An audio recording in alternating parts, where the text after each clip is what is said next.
First week of preseason has come and gone, and it was a pretty fun game to watch, just to do some learning on the Sharkies and the Warriors in that first one. And unfortunately, it probably wasn't the best game of footy, but we know that can be the case, especially in preseason stuff. So we will go through the Sharks first, and then we will go through the Warriors, which is going to have a lot more of the meat of this video, and then we'll go through the Raiders and the Panthers with a little bit of, little bits and pieces on IPAP, which we've got a lot over the last 24 hours with IPAP around prop, and is he going to be on the edge, and did he get any ball last night? There's plenty to go through, and just the game in general. We had Big Tommy Hazelton showing his class in the second minute by taking a few players over the line for a try with him, which is very, very good.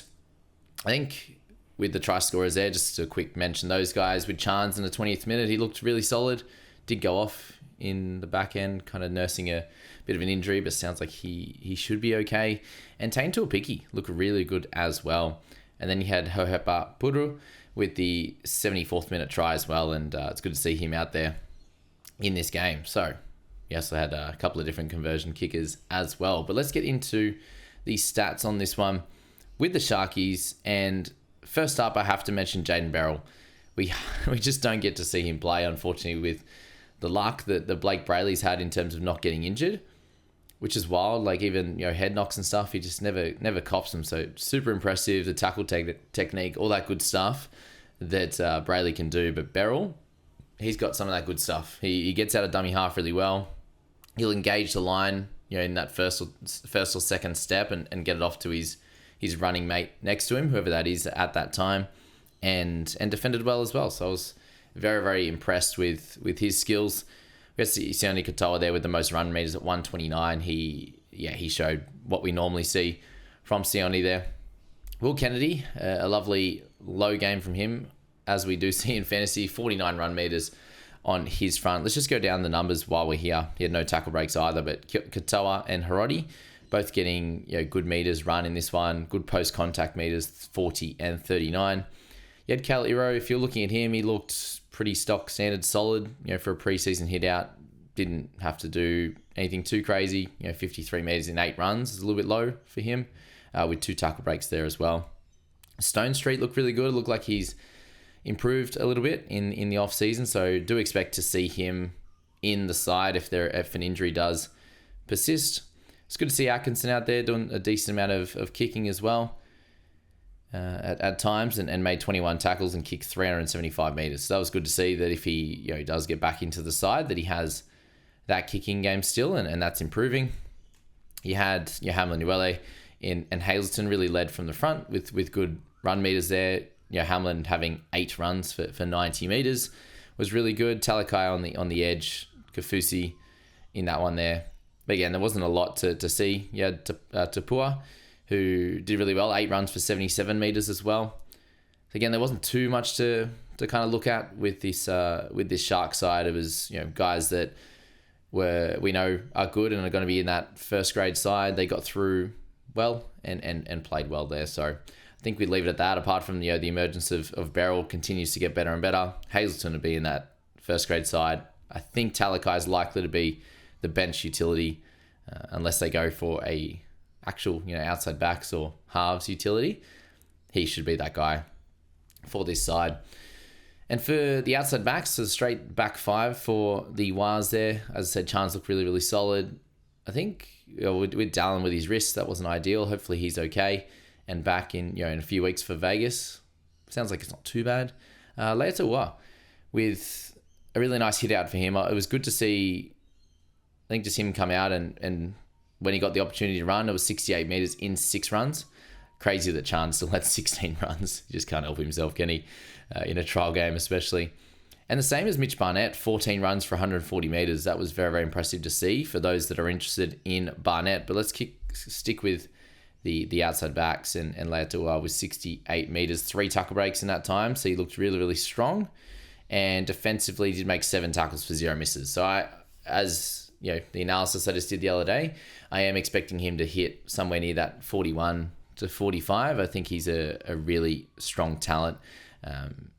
Price near that 41 mark anyway. So not a lot of value, but I think he's going to have a great career It's good to see him take a little bit of an improvement there. Now let's go to the halves, and Tamati Martin and Metcalf, and this is the big part of the video, the meat of this video, that's for sure, is how this looked. Metcalf looked great. Very, very impressed with his ability to play both sides of the ruck. He worked really well with Kurt Capewell. There's a few times that they took it back for the play the ball, where they just threw it between their legs and didn't play it with the foot, as we saw at times for a very short period of time during the season last year, where they would pull it up. It looks like they're doing that in the preseason thus far, and hopefully they do fix that, obviously, because it is laziness to not, like, it's literally, he hasn't even got lifted his foot by the time he rolls it. Like, yeah, got to play it a little bit better than that for sure.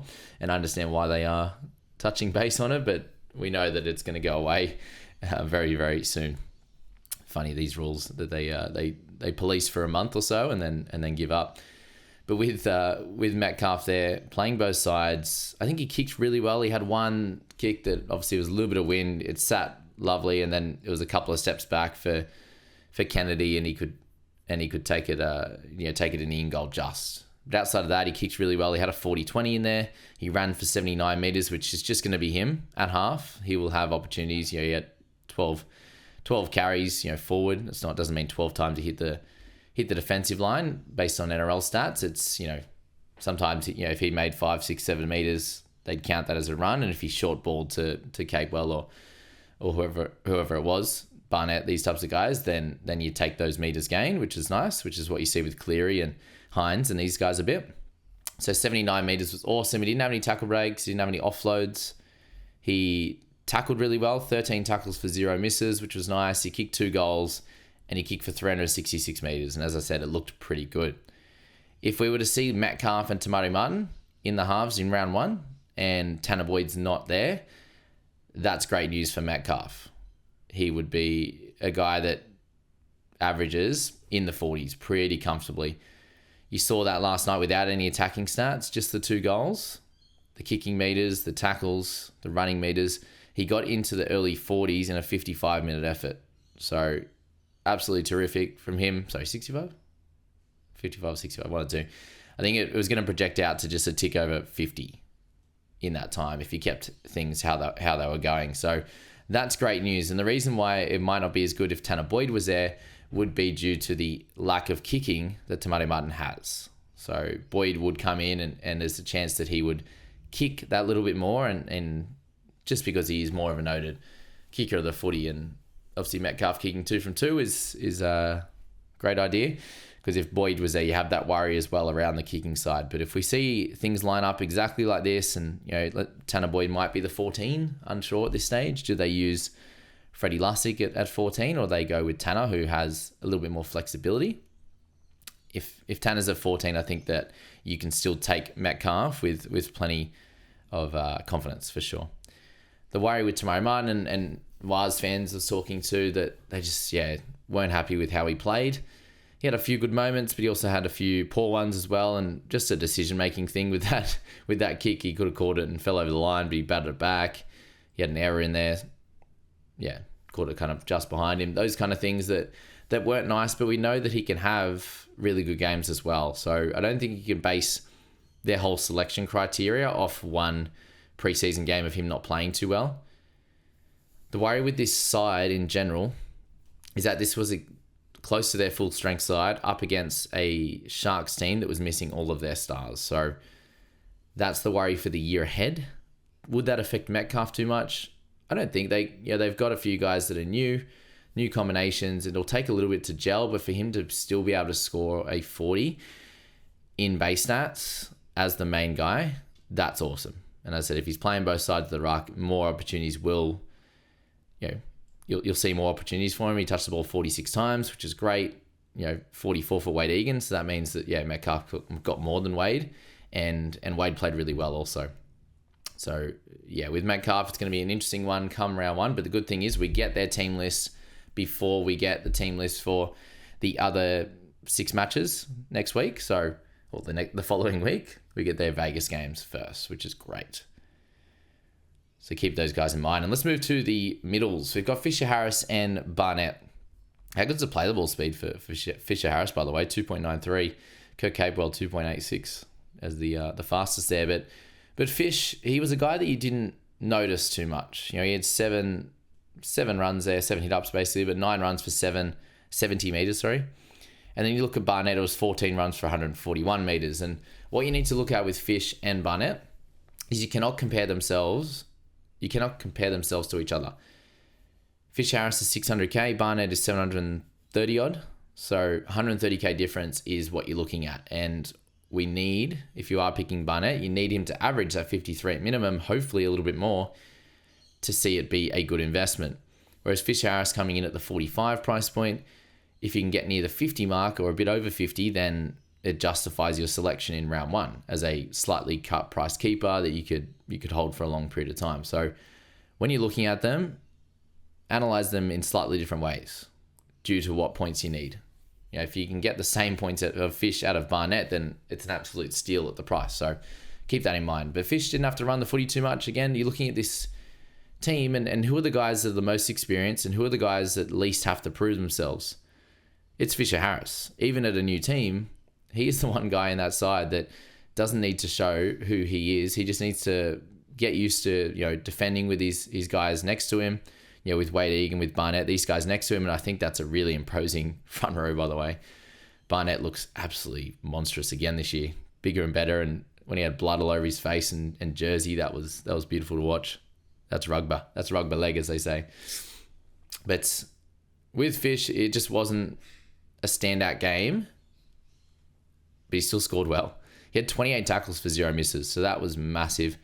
And then the 70 metres. So he got like a 30-odd in 30-odd minutes. So that's the big thing here. And what I do actually expect at the Wars compared to the Panthers is more tackling from him. He averaged 25.5 last year on the tackling side, and I do expect that to go near 30, especially, you know, if he does get a few more minutes, then that could easily get in there. But you saw what guys like Tohu Harris can do in that middle for this side, and a lot of traffic goes through the middle, and they are defending more than someone like the Panthers, given, you know, they're so good with field position and they're so good with scoring tries and having the possession, that should increase as well. So you're still going to get your runs from Fish, but he doesn't have to prove himself in this trial. So I think he goes a little bit more under the radar coming into their first game, now that he's had this, you know, he didn't have a breakout kind of trial. Which you look at Barnett, and he had 140 metres. He had, you know, the one tackle break there, so did Fish.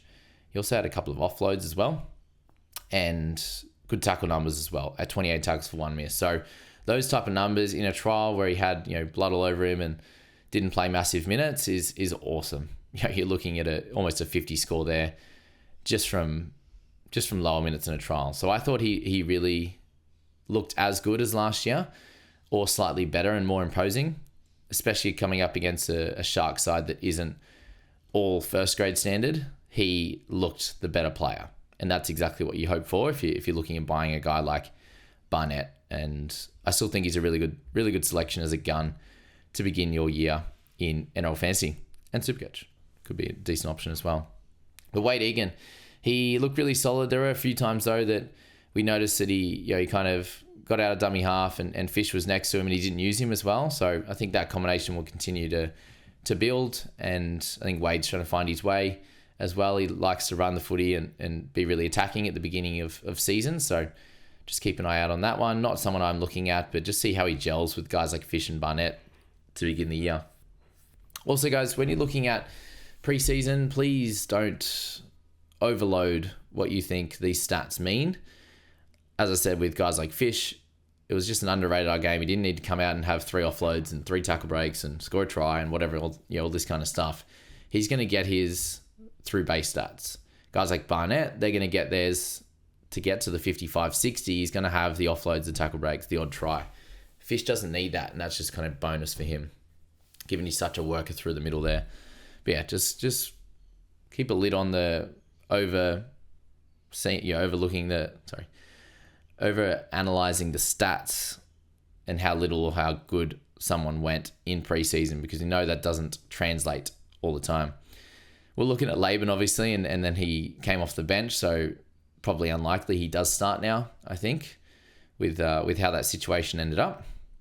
But Kurt Capewell looked okay. Then you got Aaron Clark, which is the big one. Him and Vai Marga there. With Niokore did start in the end, which is probably what we expected anyway. But Aaron Clark, he looked great. He scored close to a point a minute. He had 97 metres gained with the 10 runs. He had 3 tackle breaks. He had, there was some runs there where he ran really hard and straight and sort of broke a tackle that way. And there were other ones where he kind of got to the line and then did a few steps and got the odd tackle break that way. And if we see a little bit of that from Aaron Clark, then I think that's golden. If he does start at 13, I think that's great. But I also saw Dylan Walker play really well also. That good try assist. He ball played well, and we know that Walker can be a great 14.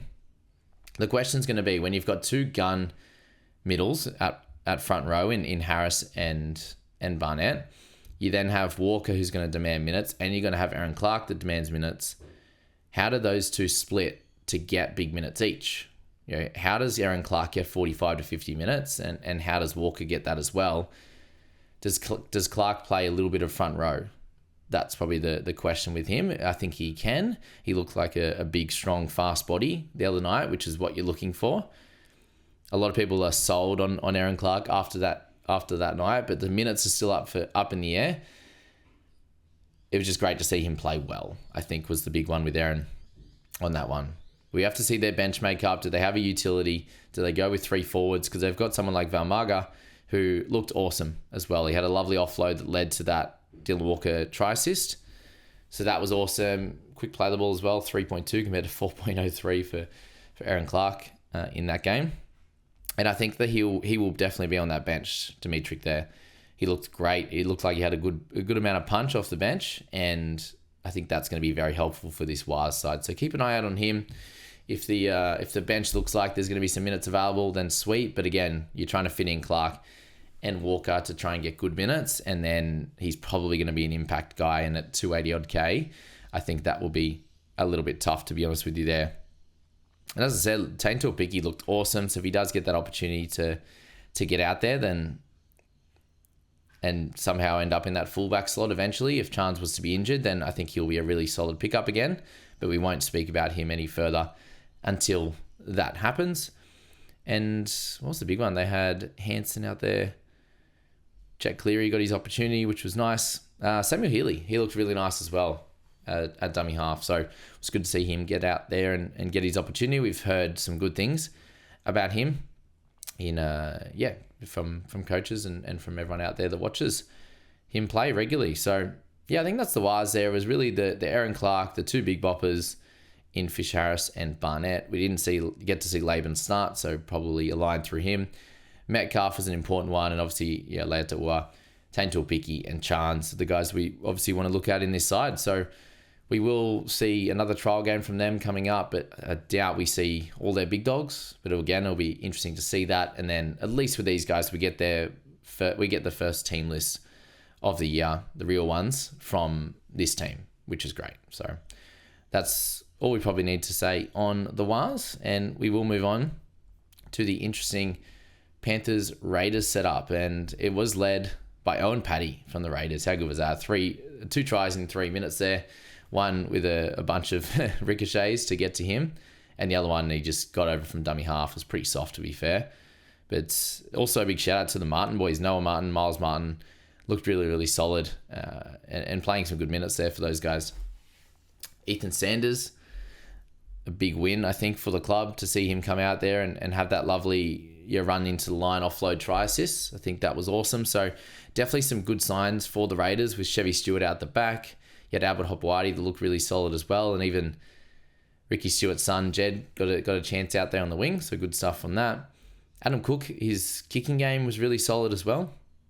So there's lots to like from this side, and they've got some depth in the halves now, that's for sure, with Strange as well, and Fogarty not in this game. So there's 4 halves that are in a pretty good space, and Sanders has shown, he was able to show a lot of his talent in this game, which is very, very important for that one there. But you got all the Martin, you got Jordan, you got Miles, and you got Noah as well coming in a little bit later, which was cool. Good on him. That was a nice try as well. But yeah, Sanders, this big question and this contract stuff with Fogarty is going to be really interesting, how that plays out over the year. I expect Sanders, if he's not going to be 6, he's probably going to miss out on this side for someone with that talent, and just wasn't able to show it too much at the Eels, but he's going to be really, really interesting. And Owen Paddy, he looked great. So is Owen going to get the opportunity in this first grade side when they don't really have a noted guy on their list? He went 21 tackles for 0 misses. It's great news against a Panthers outfit. Yes, it was fairly second string, but it has a lot of good players in there, and halves that have played first grade. You've got outside backs that are the same thing. The McLean brothers fighting for spots, and you had Isaiah Papali'i and stuff that were running at them. So yeah, I think it was a really good win for the Raiders. I think on the field, obviously 22-16, but to get some of these guys some good opportunities, good minutes, and they were able to actually show their talent. So a massive win for them overall. And really the questions are going to be, does Owen somehow push his way into this side? You've got Matty Nicholson, who looked really solid as well. He had 75 run meters for seven runs.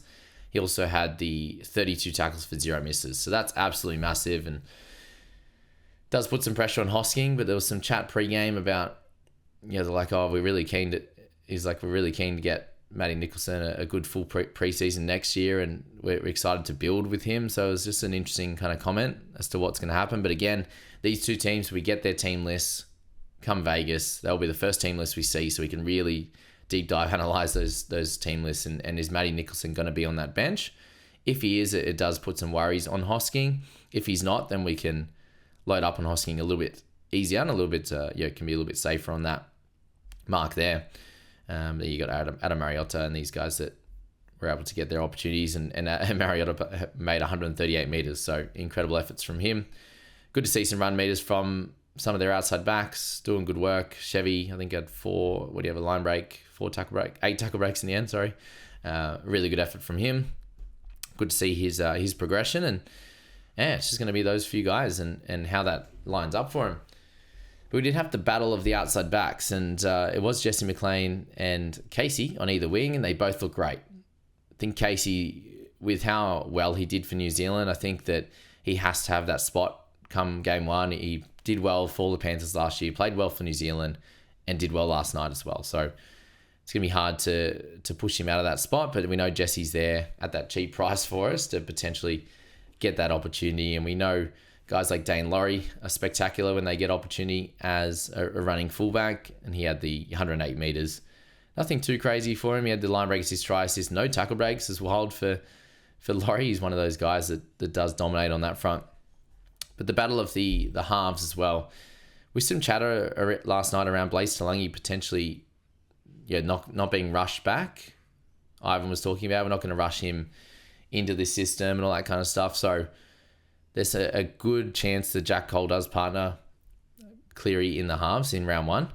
And if that's the case, at $250K with that incredible reduction in price point, he could be very, very interesting, Mr. Jack Cole. Didn't play well last night, though, that's for sure. And I think this is a situation where you do have to look at the stats that you've seen from him in first grade. And at $250K, yes, he was terrible last night in terms of stats. 21 run meters. He had 9 tackles for 5 misses. And obviously didn't kick the footy much at 57, but the whole team didn't. It was in the wet. There was a little bit of, those worries in there for sure. But as you saw there with Casey McLean, 142 run meters was great. Good to see guys like Preston Ricky, Maverick Guy out there doing good stuff. Trent Talau as well. Schneider was fine on that front, but it was obviously Isaiah Papali'i that everyone was sinking their eyes into, that's for sure. But 7 runs for 56 run meters. They hardly went his way. Played about 55 minutes. That's the worrying sign, is that when we analysed him in the edge mid-range, I had him in the mid-range for sure, 46.6, or guns, whatever I had it in. Anyway, a lot of his issues last year was the work rate and him getting the footy. And if this is anything to go by, obviously there's potential for him most likely to be on that left-hand side. And if Jack Cole's there, you saw that last night, and it didn't look ideal. So the worries would be that if he doesn't get the footy like he did in previous years, then he could just be a 46 to 50 guy and not much value on the starting price. I don't think there's much less to go down with him. We also looked at him having 16 tackles for 3 misses. So that wasn't ideal in 55 minutes. And, in a game obviously where there were a few missed tackles in the wet, can you judge him just straight off on that, or can you give him a little bit more slack? Like, he had the one offload, he had the one tackle break, so it wasn't all doom and gloom, but it wasn't a perfect win either for guys looking to see a lot from Papali'i. So again, one of those situations where you don't want to read into the stats too much, but you do want to read into how they played a little bit. If Jack Cole is there, then that's the combination. Once Cleary's back, he obviously swings from right to left, especially, he will without Luai there. Expects Papali'i to get more ball if he's on that edge. But the other preliminary talks, what's a good word? Preliminary. There we go, got it. Is that he could be the replacement for Fish in the front row. If that's the case, we're expecting 50 to 55 minutes, and I do think that wouldn't be enough to see him be a 52 to 55 guy that we kind of need, and that would be a worry. So again, lucky with the Panthers, we get their team list first up before everyone else, and we can make some decisions on Papa from that point. But yeah, take a little bit out of last night, but don't take too much. You've got a lot of stats to back up his ability to do well. If they've got edges on the bench and stuff, there's lots of different things to think about with IPAP, and is definitely one that you could watch in the first few rounds and wait and see how it works out. And if he's doing well, you could jump on then and not miss out on too much, given if he's going to be the guy, you'll have him there for the whole year because he doesn't play Origin and all that kind of stuff. So I think we'll leave it there for the preseason first 2 games chatter. We'll have a lot larger analysis on the, next week we've got a full slate of games, which is going to be good fun and plenty of analysis there. So let's leave it at that for these 4 teams, and we'll know a bit more from Raiders next week, and we'll know a lot more from Panthers next week as well when they play, in 2 weeks when they play. So thanks for watching this one, guys, and we'll catch you in that next video.